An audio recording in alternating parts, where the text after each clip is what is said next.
sommes en Bourgogne, une région qui abrite l'une des plus grandes forêts françaises. Chacun de ces arbres autour de moi utilise du carbone et du CO2 pour vivre. C'est justement ce qui nous permet de lutter contre le réchauffement climatique. Bienvenue dans votre émission de l'environnement, consacrée cette semaine à l'utilisation, au contrôle et à la protection de la forêt. Au sommaire de ce numéro, le boom du bois de chauffage. Se chauffer au bois, c'est moins cher et bon pour l'environnement. Face à la montée des prix et la raréfaction annoncée du pétrole et du gaz, le bois est une source d'énergie renouvelable qui possède des atouts décisifs, on le verra. Reportage ensuite au cœur de la forêt américaine dans le Montana. Les arbres meurent les uns après les autres à une vitesse affolante à cause d'un insecte. Les scientifiques pensent que le phénomène est lié au changement climatique. La filière bois se réorganise sur place. Façonner la forêt, c'est ce qu'ont décidé de faire les autorités sud-africaines.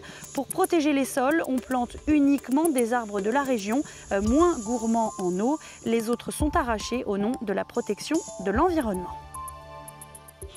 Ces troncs d'arbres derrière moi viennent juste d'être coupés. Ils font partie de ce qu'on appelle la biomasse, cette énergie renouvelable capitale, la première en Europe. En substance, ces bouts de bois vont finir dans votre cheminée, dans votre chaudière ou dans votre poêle à bois. En France, 5 millions de personnes se chauffent uniquement au bois. Naturel, renouvelable et biodégradable, on peut difficilement faire plus écolo. Reportage.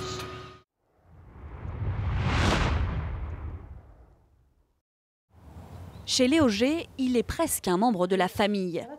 Tapis dans un coin. Ici, il n'y a pas un, mais 2 poêles à bois. Et pour cause, il faut chauffer 700 mètres carrés. Quand je suis dehors, j'ai froid aux mains, je viens là et je mets les mains devant, c'est bien. Il y a 3 ans, Pascal s'est mise à chercher une façon plus efficace et écologique de chauffer sa maison.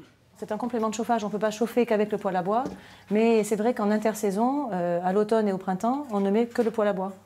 Ou le chauffage que le soir, pour chauffer un peu les chambres, mais ça suffit. Et ça évite de consommer des énergies fossiles, c'est sûr. C'est le poêle à bois qui devient quasiment le chauffage principal, le mode de chauffage principal. Voilà, les petits pop-corn. Et c'est aussi économique, le bois de chauffage est en moyenne 20% moins cher que les énergies fossiles comme le fioul ou le gaz pour chauffer une maison. Il y a des rectangulaires, des ronds, des vitrés sur le côté. Entre 500 et 4000 euros. Dans cette boutique, l'offre de poêle à bois est variée. Elle s'est adaptée à une demande qui a explosé, plus 300% en 10 ans. Et cette dernière décennie, la technologie, bien sûr, a évolué. On estime qu'aujourd'hui, un poêle à bois a 85% de rendement pour 15% de déperdition de chaleur, alors qu'une cheminée campagnarde, c'est exactement proportionnellement l'inverse. Un poêle aujourd'hui peut chauffer une centaine de mètres carrés. Dans une maison bien isolée, une cheminée peut chauffer 5 ou 10 mètres carrés juste devant en fait. Couper des arbres, ça n'est pas forcément mauvais pour l'environnement. L'arbre respire, absorbe du CO2 et rejette de l'oxygène dans l'atmosphère. Lorsqu'il brûle, l'arbre rejette la même quantité de CO2 qu'il avait stocké. Le bilan carbone de l'opération est donc neutre. Bien évidemment qu'on n'a pas suffisamment de bois pour remplacer le pétrole ou l'électricité, c'est clair. Mais on a les moyens d'utiliser le bois dans un plus grand nombre d'utilisations. Donc on peut doubler ou tripler l'utilisation dans le bois énergie, c'est ce qui est prévu d'ailleurs. Cette entreprise bourguignonne de vente de bois tourne à plein régime. En 2005, des incitations fiscales ont été mises en place. Elles ont boosté le marché. On a eu beaucoup de demandes ces dernières années. De là, on s'est équipé avec un matériel très performant. Malheureusement, on tombe sur une saison en termes climatiques qui est très mauvaise pour nous. Il n'y a pas de froid. Et qui dit pas de froid, dit pas besoin de bois pour se chauffer. Les stocks sont donc en train de s'accumuler. Aujourd'hui, le secteur est tributaire d'un facteur qu'il ne peut pas contrôler, le climat.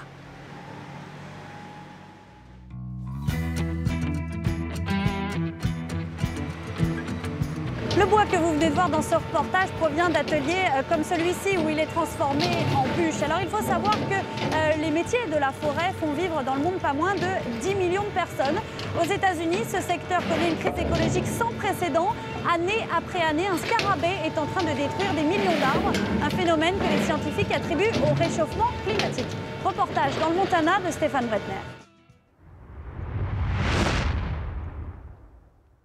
Le Montana, c'est des rivières, des pins et des montagnes. Mais depuis 10 ans, dans ces forêts qui s'étendent à perte de vue, apparaissent d'immenses taches rouges et brunes. Des millions d'arbres meurent à une vitesse sans précédent. Une épidémie que Diana Six, professeure d'entomologie, étudie depuis des années. Armée de sa hache, elle inspecte minutieusement les troncs de ces pins ponderosa bicentenaires. Elle regarde évoluer le responsable de cette destruction, le scarabée des pins. Chaque insecte peut pondre entre 50 et 200 larves. L'épidémie progresse donc très rapidement. Ces insectes se déplacent d'arbre en arbre et tuent en 2 ans à peine. Le problème, ce n'est pas seulement la perte de ces conifères. Quand les arbres meurent, il n'y a plus rien pour retenir la neige. Elles font beaucoup trop vite. Résultat, ces arbres n'ont plus assez d'eau pour le reste de l'année. Et comme toute cette eau arrive d'un seul coup dans la vallée, on a des inondations. À la fin de l'été, nos rivières capitales pour l'activité de la pêche ont un niveau trop bas. L'eau se réchauffe, les poissons meurent, il n'y a pas assez d'eau. Dans son laboratoire dépouillé de l'université de Missoula, Diane Six multiplie les expériences. Comme tous les scientifiques, elle désigne un seul responsable à cette prolifération, le réchauffement de la planète. Comme les températures ont augmenté, le scarabée a gagné de l'altitude. Il arrive jusqu'au sommet des montagnes. On ne peut donc rien faire pour stopper à court terme cette épidémie, à part couper ces pins morts. En 5 ans, une surface de forêt grande comme 2 fois la Corse a disparu. C'est donc la principale ressource du Montana qui est touchée. Darrell Miller a créé son entreprise de fabrication de poteaux il y a 36 ans. Maintenant, il manque de bois et a dû licencier 15% de ses effectifs. Cette épidémie d'insectes est une vraie catastrophe. Nous sommes actuellement dans une situation où nous devons soit trouver une autre manière de vendre ce bois mort, ou aller chercher du bois sain plus loin, ce qui n'est pas viable économiquement. Bien sûr, dans tout le Montana, des milliers de pins sont replantés chaque année, mais loin, très loin du chiffre colossal des arbres morts.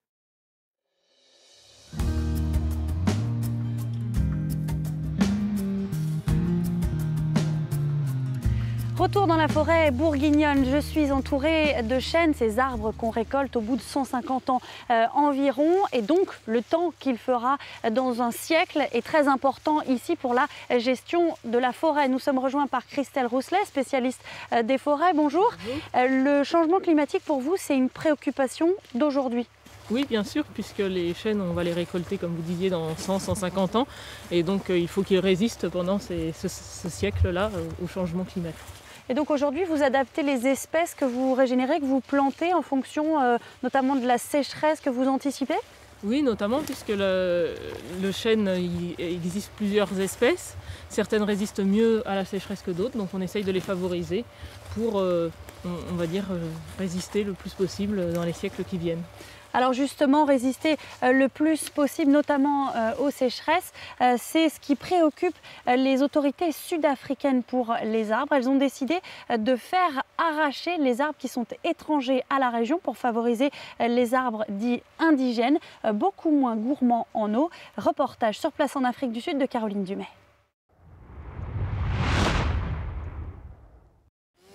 On les appelle les escadrons de la mort. Ils éliminent systématiquement à la tronçonneuse tout ce qui est étranger. Les arbres qui sont originaires d'Australie, d'Europe ou d'Asie sont massacrés. Les escadrons viennent de repérer un eucalyptus. Aucune grâce à leurs yeux. L'étranger sera éliminé.